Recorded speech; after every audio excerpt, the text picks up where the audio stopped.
به بیزا میگم که اتاقت آماده کنه. بهار جان، تو را از خواب بیدار کردیم.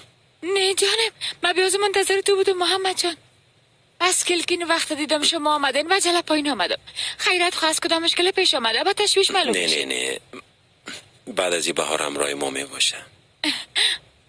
چی واقعا؟ بهار جان، من بسیار خوش شدم. بیا اینجا بشی، کاش که من خبر می داشتم.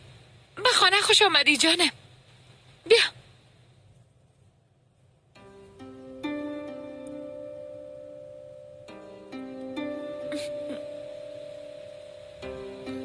من دیگه میرم. تو چی میگی؟ همینجا باش، بیاز وقت شده. نه جانم، تاکسی میخوایم، کدام گپی نیست. من میرسانم، اما نمیخوایم که بهار تنها بونه. هیچ ضرور نیست، من خودم میرم. پس صبر کو، راننده را میگم. جانم بیزا. آها بیزا جان، ما اتاق بهاره آماده کرده بودم، اما بازم دوباره یک بار ببینه که کدام چیز کم بود جورش که. درست است جانم؟ درست است، من میرم میبینم. درست است جانم. ها بیزا، یک بار حمام ببین که همه چیز آماده است یا نه. شاید محمد بخواید که بره حمام کنه جانم.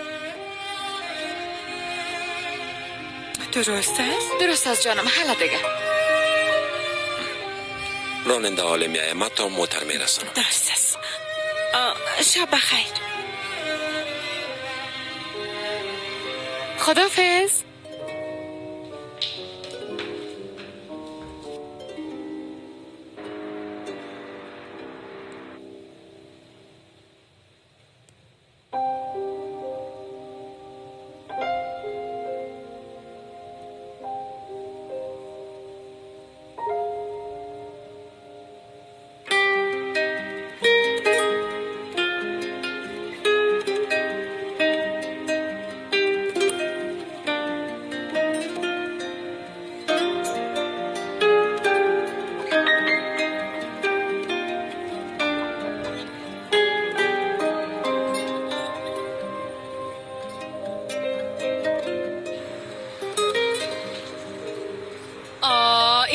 جمع کردن بس کو دیگه. بلیاز خدا، توبه.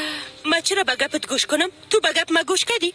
اگه تو به گپ ما گوش میکردی من تو رو دوباره داخل او قصر میبردم، اما نه، گوش نمیکنی. خانم افسون میفهمه که چی کنه و خدا چه قسم ده بلا بندازه. خاله، ما دیروز هم تو